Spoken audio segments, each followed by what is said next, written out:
था, now it is over, 31st भी हो गया, फर्स्ट भी हो गया, अब पढ़ाई में लग जाओ वापस से।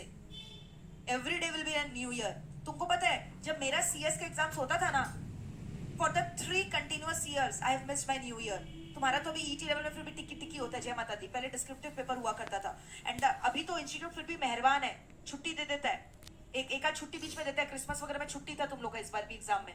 हमारे टाइम 24 दिसंबर से एग्जाम होता था टिल 2 जनवरी, continuously every day was exam, no holiday, whether it's Christmas और इट्स न्यू ईयर। समझ में आ रहा है?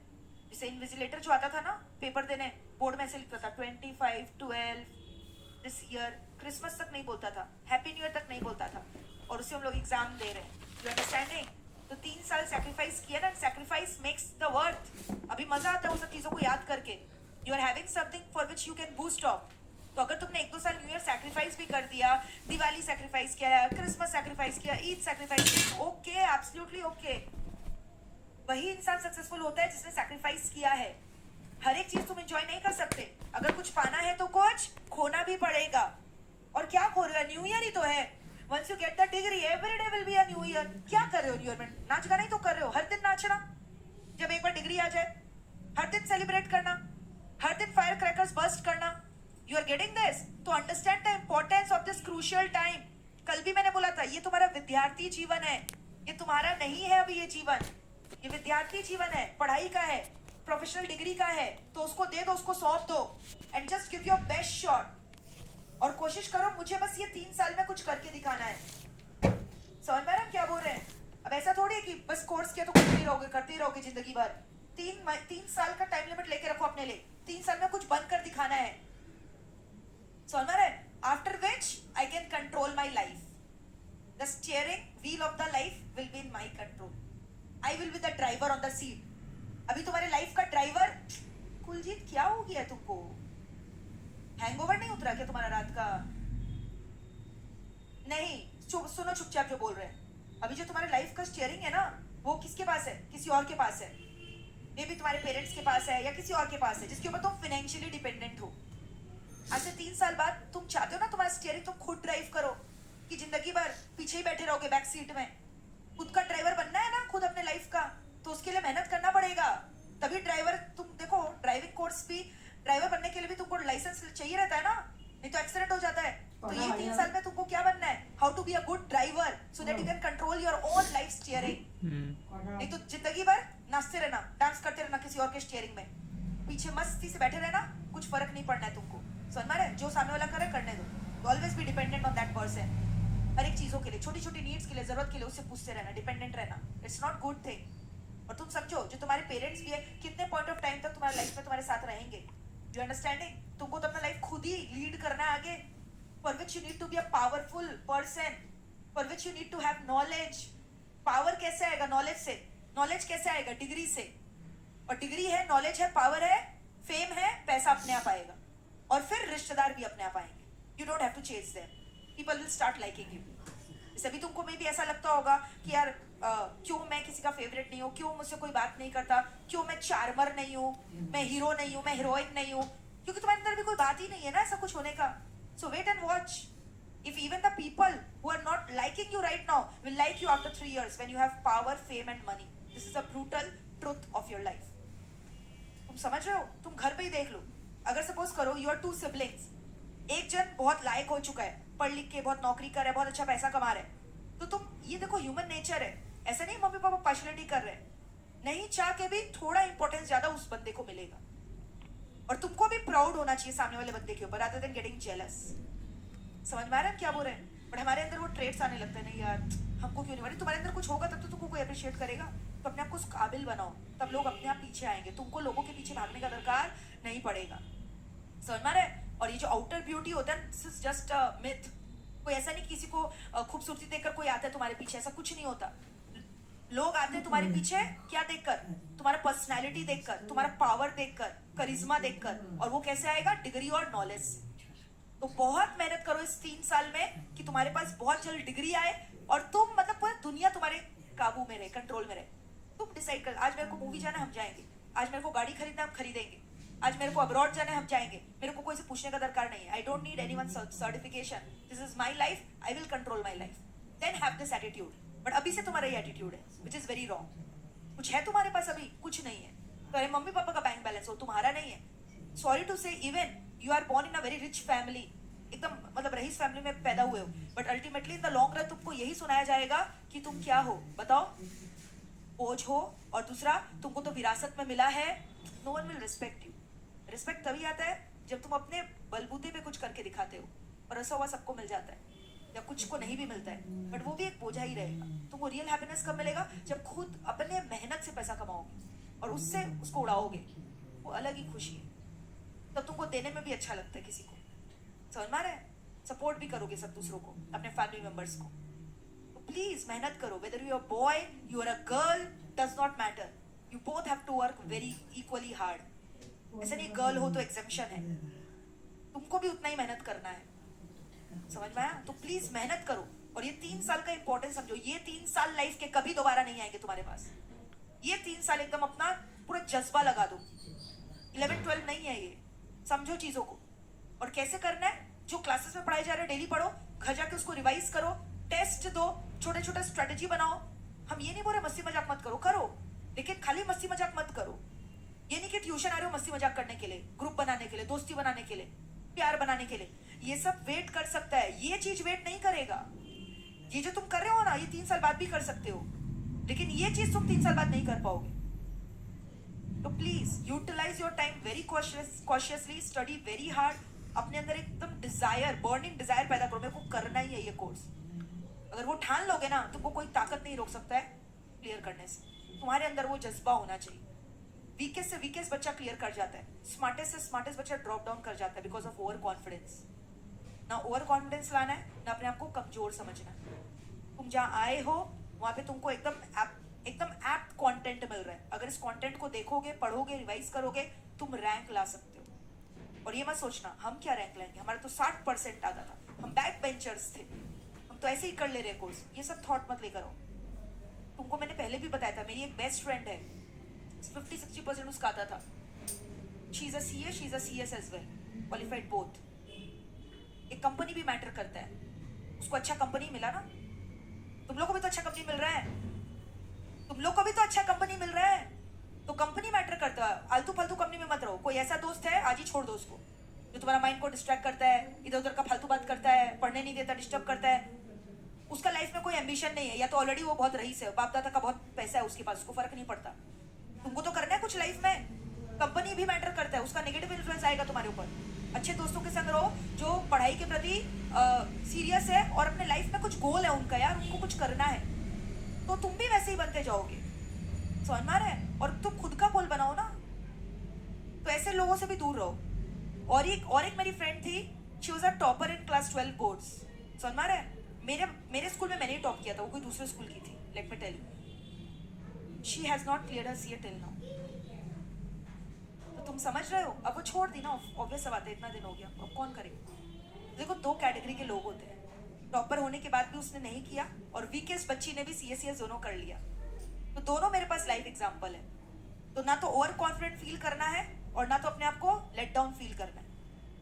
अब बहुत सारे बच्चे, मैं तुमको एक चीज और बताना चाहूंगी, कुछ बच्चों का इंग्लिश उतना फ्लुएंट नहीं होता. They are coming from maybe Hindi background या any other regional languages they are having its their local language. It's very okay. तुमको पता है सीएमए फाइनल में रैंक 1 एक बच्चे का है, जिसका वेबसाइट में फोटो भी है. उसको इंग्लिश आता ही नहीं था. समझ में आ रहा है? यहाँ पे पढ़ के उसने प्रैक्टिस किया, लिखा, he got first rank all over India. वो बच्चा अगर फर्स्ट रैंक ला सकता है तो तुम सोचो, जिसने क्लास 12 तक हिंदी परस्यू किया था, उसका इंग्लिश था ही नहीं. समझ रहे हो? तो बस तुम्हारे अंदर जज्बा होना चाहिए. और उसके लिए मैंने तुमको बोला इंग्लिश के ऊपर भी कैसे इंप्रूवमेंट करना है. टाइम्स ऑफ इंडिया का TY ऐप डाउनलोड करो अपने मोबाइल ऐप में. आलतू फालतू रील्स देखते हो, जो TY का ऐप आएगा उसका नोटिफिकेशन आता है. पूरा न्यूज भी नहीं पढ़ना है, खाली नोटिफिकेशन पढ़ो.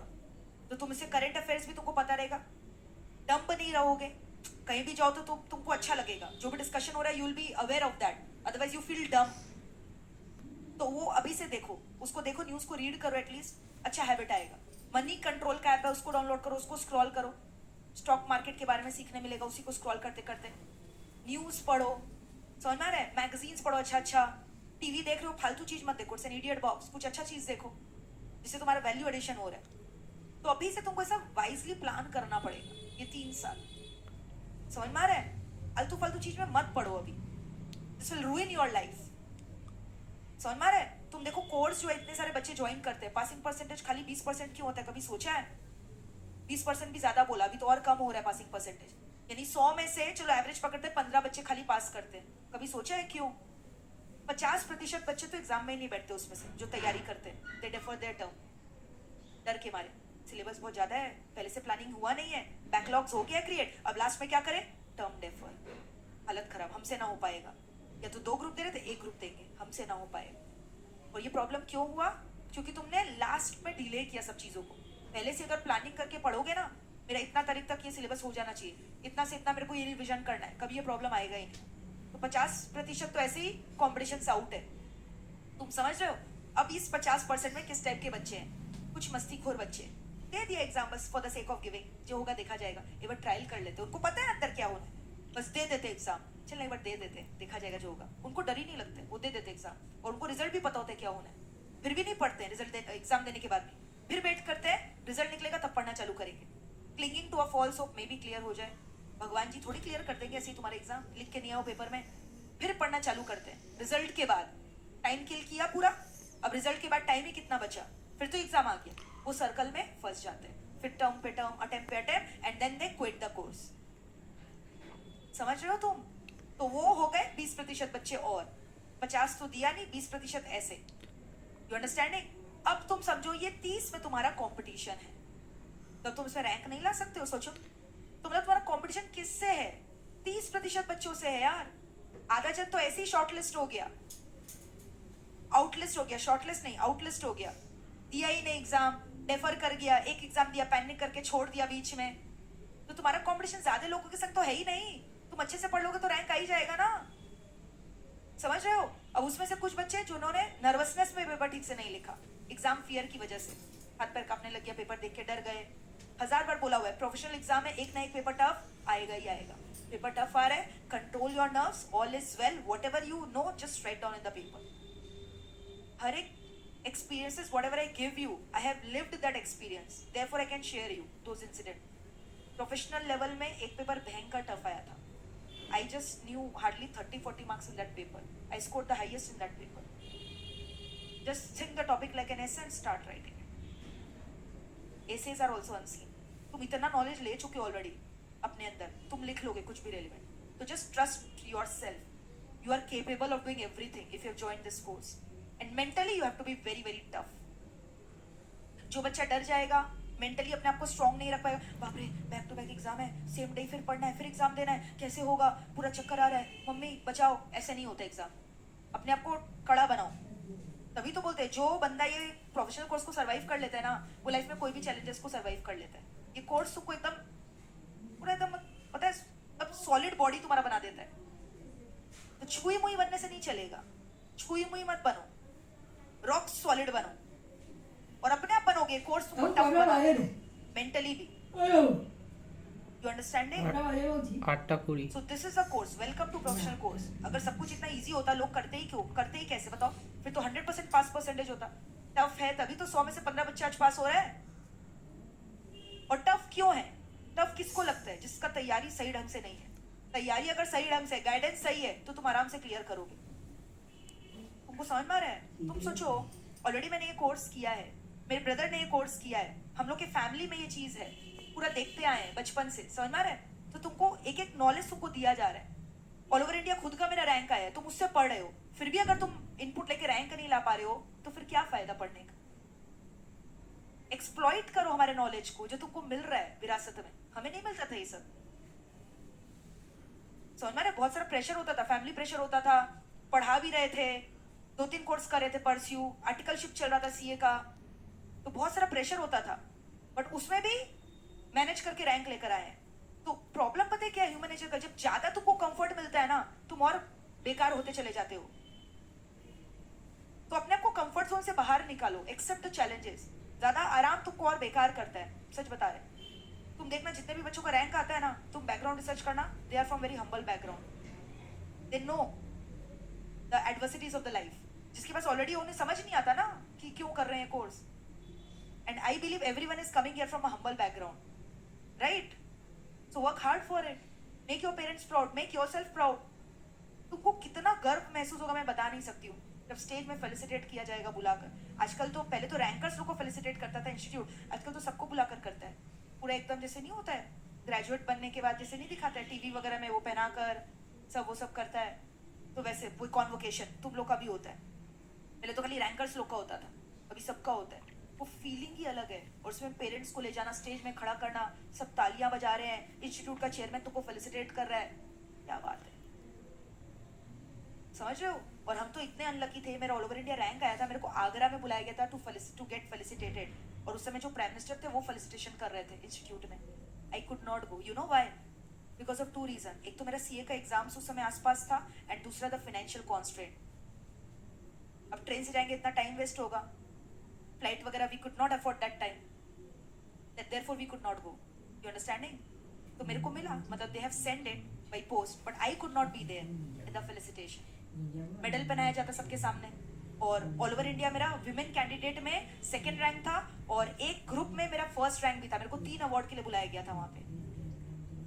एक ऑल ओवर इंडिया, एक 4 ग्रुप हुआ करता था हमारा उसमें प्रोफेशनल लेवल में। एक ग्रुप में ऑल ओवर इंडिया हाईएस्ट था, दूसरा विमेन कैंडिडेट में आई वाज 2nd, एंड तीसरा all over India 3rd rank. 3 मेरे को ट्रॉफीज मिलता, but I could not go, you understanding. तो तुमको सैक्रिफाइस करना पड़ेगा यार कुछ बनने के लिए, कुछ उपाय नहीं है।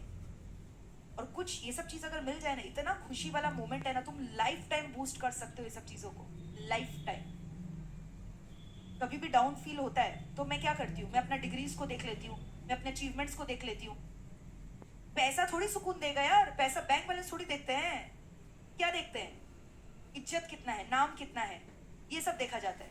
What are my achievements? So this will make you proud, this will give an adrenal rush to work more harder daily. तुम लोग का चेहरा देख के मेरे को मन करता है और पढ़ाए। तुम लोग जब खुश होते हो ना पढ़कर कि मैम अच्छा लगा, तो और मन करता है कि और बच्चा लोग के लिए और कैसे आसान बनाया जाए चीजों को, जो पढ़ाई वही एग्जाम में आ जाए, और क्या किया जाए। तो तुम भी अपने लाइफ में कुछ ऐसा मोटिवेशन बनाओ, तब तुमको पढ़ने में मन आएगा। खाली पढ़ने के लिए पढ़ोगे नहीं पढ़ाई होता है। There have to be some motivation in your life which is pushing you always. कभी गिर भी जा रहे हो तो उसको देख के वापस खड़े हो जा रहे हो, नहीं मेरे को करना है यार। तो आज से ठान लो, नया साल है, पहला दिन है, जुनून सवार कर लो, मेरे को डिग्री चाहिए तो चाहिए बस। 3 साल में बहुत बड़ा इंसान बन के दिखाना है, बहुत पैसा कमाना है, समझ रहे हो। तो उसके लिए मेहनत करना पड़ेगा, खाली बोलने से कुछ नहीं होगा। You have to work really very hard for it. Getting my point? चलो, all the very best guys for a new year ahead. See you tomorrow for the next class. Thank you so much, bye everyone.